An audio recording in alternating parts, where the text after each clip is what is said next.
السلام علیکم ورحمۃ اللہ وبرکاتہ۔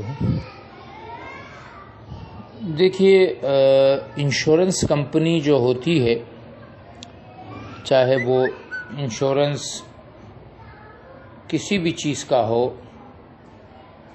شرعاً یہ جائز نہیں ہے، اس لیے کہ جو پیسہ آپ انشورنس کمپنیوں کو دے رہے ہیں اس کے دینے کی کیا صورت ہے؟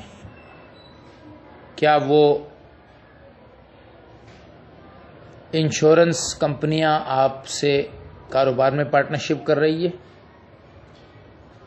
اگر کاروبار میں پارٹنرشپ ہے تو اس میں ضروری یہ ہے کہ آپ کو بتایا جائے کہ آپ ہمارے ساتھ اتنے % کے پارٹنر ہیں۔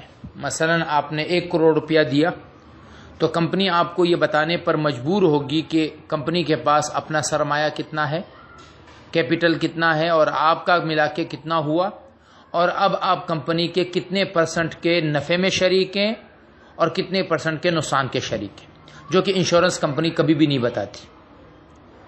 یہ پیسہ جو آپ نے دیا یہ قرض ہے، تو اگر قرض ہے تو قرض پر کسی بھی صورت میں زیادتی لینا جائز نہیں ہے۔ یہ امانت ہے تو امانت پر بھی زیادتی لینا جائز نہیں ہے۔ تو انشورنس کمپنی جو بھی کچھ کہے وہ ایک جھوٹ ہے کہ جی آپ اتنے کے شریک ہوئے، آپ کو اتنا نقصان ہوا، اتنا نفع ہوا، لیکن جو بھی وہ آپ کو دے رہے ہیں، جتنے پیسے آپ کے ابو نے مزید گزشتہ 20 سال میں جمع کرائے، اپنا جو پیسہ ہے وہ تو لینا جائز ہے، اس پر زائد جو پیسہ ہے وہ لینا جائز نہیں۔